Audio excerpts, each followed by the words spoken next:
آج کی گفتگو کا عنوان ہے سورہ نور 18واں پارہ آیت نمبر 31 سے لے کر 34 تک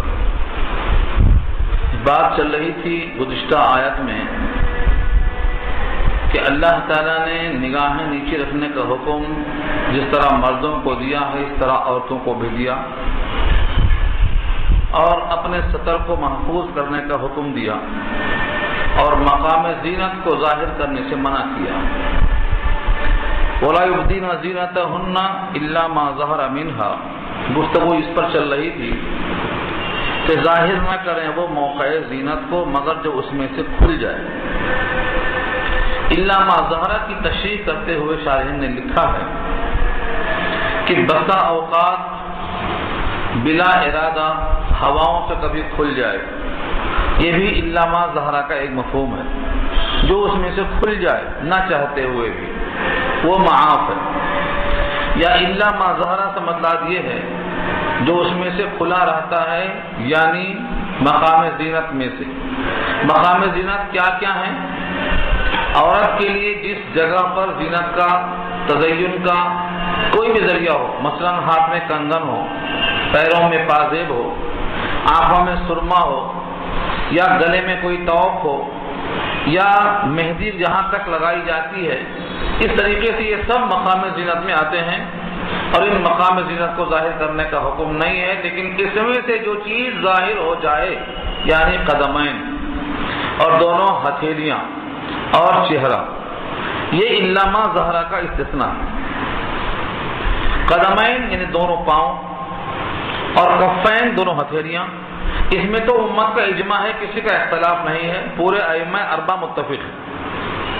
لیکن چہرے کے بارے میں احناف کی رائے یہ ہے کہ محل فتنہ اور محل کشش چہرہ ہی ہوتا ہے، تو چہرے کو مشروط کہا جائے گا اگر اس سے کوئی فتنے کا ڈر نہیں ہے تو الا ما ظہرا میں شامل ہے۔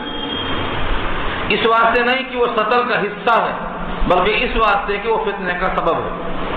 فتنے کے سبب کی وجہ سے چہرے کو کھولنا ممنوع ہوگا، سطر کی وجہ سے نہیں۔ یہ حنفیہ کا موقف۔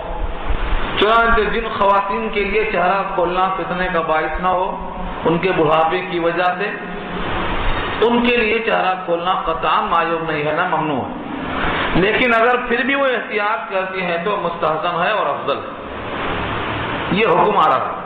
تو الا ما ظہرا کا مطلب یہ ہے کہ جو چیزیں کھولنا درست ہیں مقام زینت میں سے، وہ یہ تین چیزیں ہیں۔ اس پر ایک روایت یاد آئی، حضرت اسماء بنت ابی بکر رضی اللہ تعالی عنہا، حضرت عائشہ کی یہ بہن ہیں، نبی صلی اللہ علیہ وسلم کی رشتے میں ساری لگتی ہیں، یہ بالغ ہو چکی تھی اور نبی صلی اللہ علیہ وسلم کے پاس تشریف لائیں۔ کسی موقع پر آپ نے فرمایا اسماء جب لڑکی بالغ ہو جائے تو اس کو چاہیے کہ مقام زینت کو نہ چھپائے، نہ ظاہر کرے، سوائے اس کے اور اس کے اور اس کے۔ تو آپ نے جو اشارہ کیا تھا اس موقع پر، اس کے کہہ کر وہ ہتھیلیوں کی طرف، قدمین کی طرف اور چہرے کی طرف، اس سے شارحین نے اخذ کیا ہے۔ یہ روایت بخاری کے اندر موجود ہے، بتانے کے واسطے کہ یہ تین مقام ہیں جو مقام زینت کے باوجود کھولنے کی گنجائش ہے، یہ سطر میں داخل نہیں ہے۔ اور چہرہ مشروط ہے، اگر فتنے کا خوف نہیں ہے تو کھولنا جائز ہے، ورنہ پھر کھولنا منع ہے۔ وَلْيَضْرِبْنَ بِخُمُرِهِنَّ عَلَى جُيُوبِهِنَّ، اور چاہیے کہ وہ اپنے اوڑھنیوں کو اپنے سینوں پر ڈال لیں۔ ضربہ کے معنی مارنے کے آتے ہیں، لیکن یہاں پر ضربہ کے ساتھ لفظ خمار لگا ہے، اور خمار کے معنی اوڑھنی کو مارنا یعنی اوڑھنی سے ڈھانپنا، یہ مراد ہے۔ ضربہ ایک ایسا لفظ ہے جس کے کئی معنی آتے ہیں، مارنا تو اس کا اصل معنی ہے ضربہ۔ ضربہ کے ساتھ مثال آ جائے، مثال تو مثال دے کے مارنا۔ ضربہ کے ساتھ الارض آئے تو زمین پر پاؤں مارنا، مراد سفر کرنا۔ ضربہ کے ساتھ مطلق آ جائے تو مارنے کے معنی ہی میں آئے گا۔ یہاں لفظ ضربہ کے ساتھ لفظ خمار ہے تو اوڑھنی مارنا یعنی اپنے اوپر اوڑھنی کو ڈال لینا، یہ محاورہ ہے زبان کا۔